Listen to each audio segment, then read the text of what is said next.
So chances are, if you've been sort of in that part of town, up around where DeCarry meets the Met, that Royalmount project that's been getting bigger and bigger is coming to fruition, it would seem. It's the largest private development in Quebec. It's going to house boutiques, restaurants, offices, green spaces, common areas, attractions. Well, let's find out how it's going. Andrew Lutfy is the head of Carbonleo, the company developing this project, and he's on the line. Andrew, thanks for being here. Hey, good afternoon, Aaron. How are you? I'm doing pretty good. Listen, I drive by that area a lot, as I'm sure, many Montrealers do, and it's kind of hard to miss everything that's going on there. So I did notice, though, I think when we originally spoke, we were talking about something, the initial phase opening in August. I'm guessing now that's been pushed back, at least I think, till September. So how is it going? Correct. Yeah. Listen, it's going great. We're opening September 5th. I'm actually driving past the site as we speak. I'm planning on doing a little site tour this evening, see what's going on. But yeah, no, it's going great. We pushed it back a couple of weeks, about 3 weeks, just because, listen, we, for the most part, things are going well. But listen, construction is construction, slow rock and roll.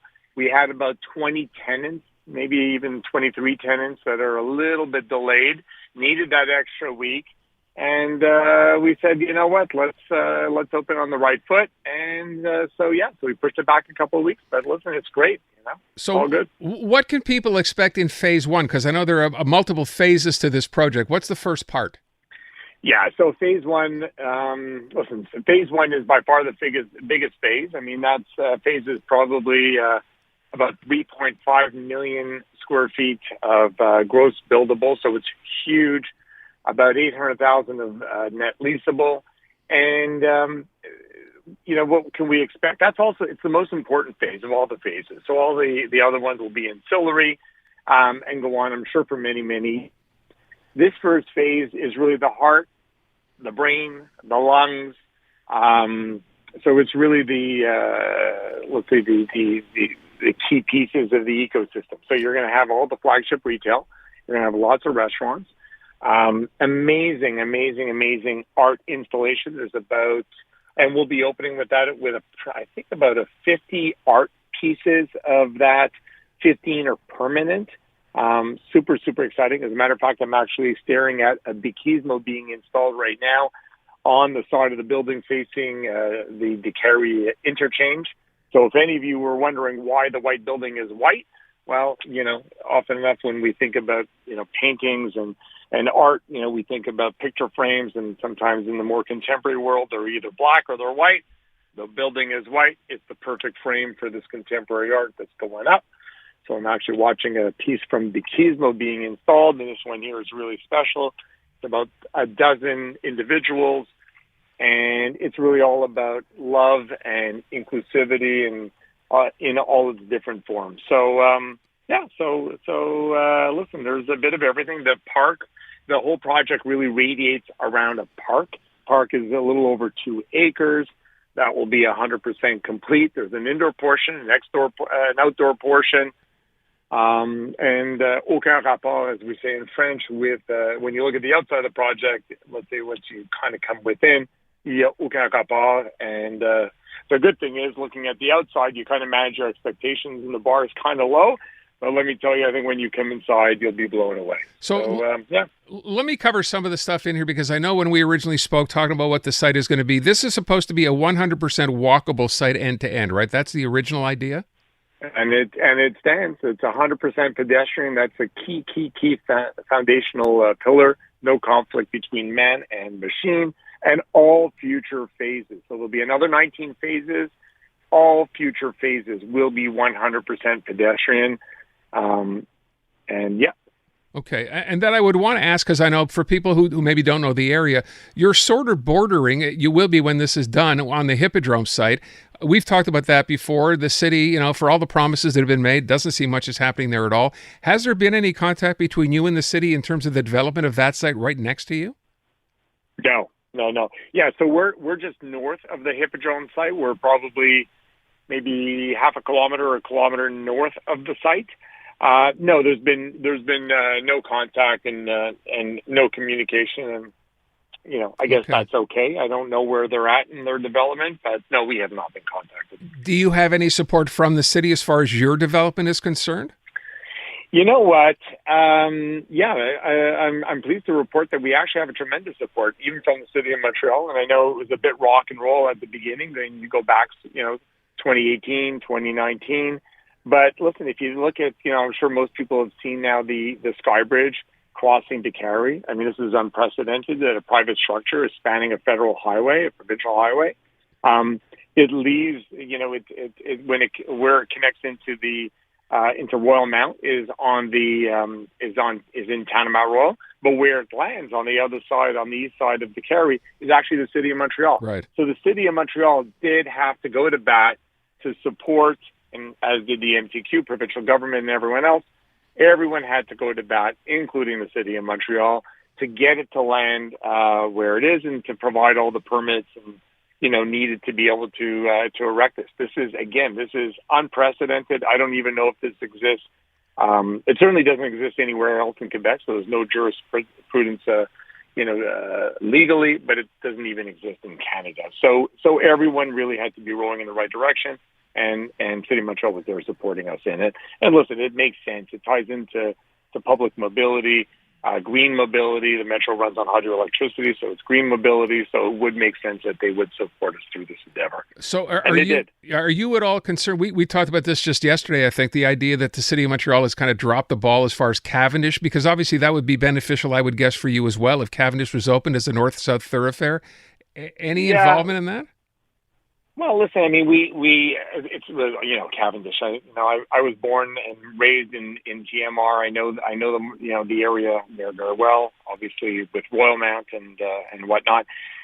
We've been hearing about Cavendish for many, many years, and every once in a while it kind of feels like it's getting it gets close, and then it kind of like falls, it falls by the wayside.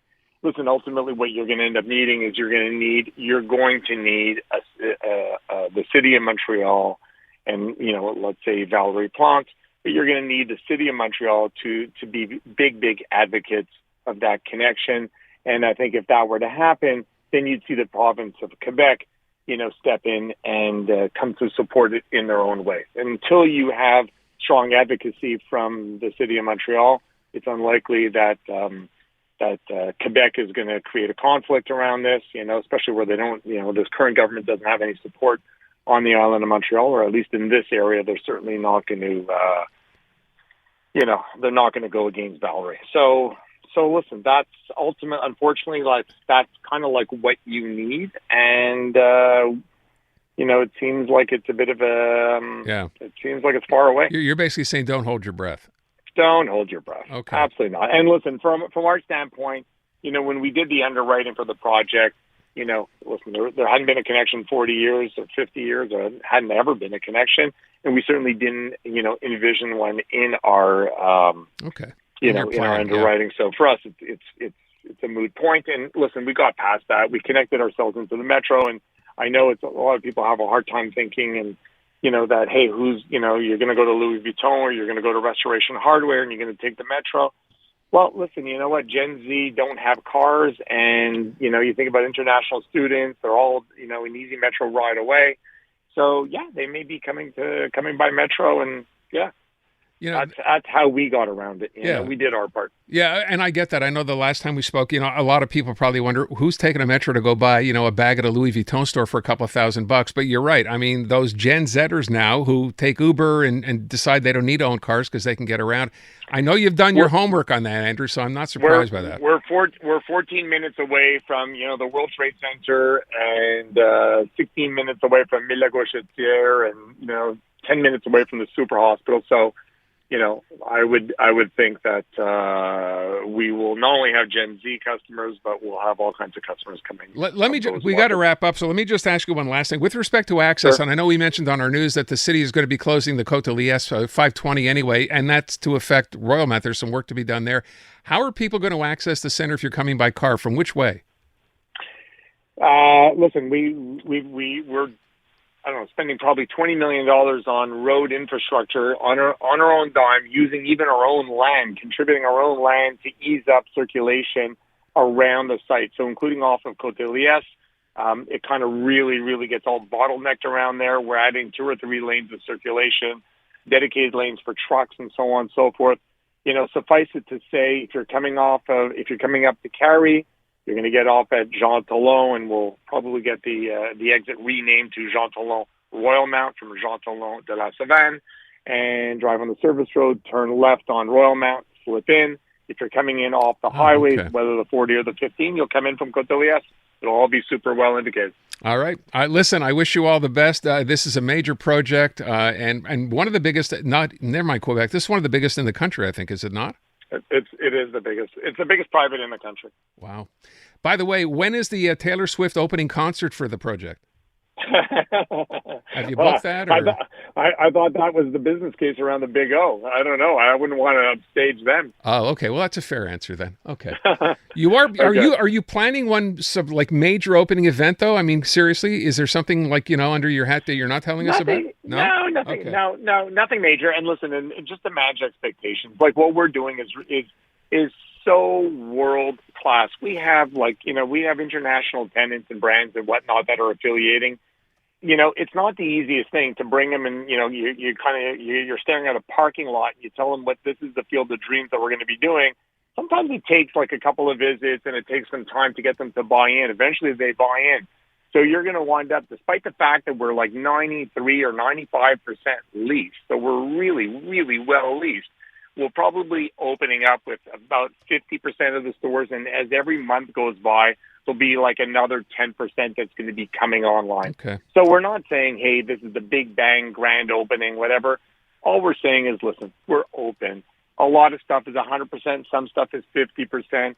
Come and enjoy. And the good news is, as every month goes by, it's only going to get better and better and better and better. I wish you luck. It's a big undertaking, but I know you've pulled off other ones as well. Andrew, thank you so much. Appreciate the time. Hey, pleasure. Thank you, and thank you for your support. Really, really appreciate it. Take good care. Andrew Lutfy, Carbonleo, and the Royalmount Mall, or whatever we're going to call it, development, which is going to open, but 3 weeks from now, I think he said September 5th. Going to be something.